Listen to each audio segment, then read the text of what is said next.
siku nyingine usiwe mjinga sana. Hakuna mtu ambaye anauza setup ambazo zinaweza zikakupelekea wewe ukapata matokeo mazuri.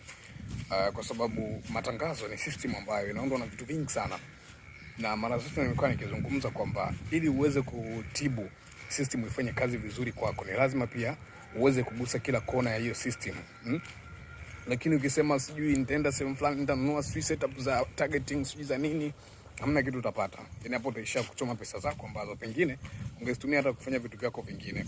System ya matangazo inatakiwa ukamilike katika kila kona ya matangazo, kuanzia campaign, the way ambavyo unaifanyia setup, the way ambavyo umeprice hiyo offer yako, the way ambavyo umeposition product yako, the way ambavyo unafanya kila kitu kinachohusu biashara yako mtandaoni na hata physical. Ndio vitu ambavyo vitakupa matokeo mazuri sana. Unaweza kuwa unahangaika kwamba sijui natafuta settings, natafuta setup ambazo zitanipa matokeo mazuri, lakini ukija ukiangalia ni kwamba labda inawezekana labda ofa zako ndo haziko vizuri, inawezekana labda huna ujuzi wa kufanya matangazo, ndio maana unakuwa unapata matokeo ambayo yapo kama hivyo. Kwa hiyo kitu ambacho unatakiwa ukielewe ni kwamba matangazo ni system ambayo inaundwa na vitu vingi sana.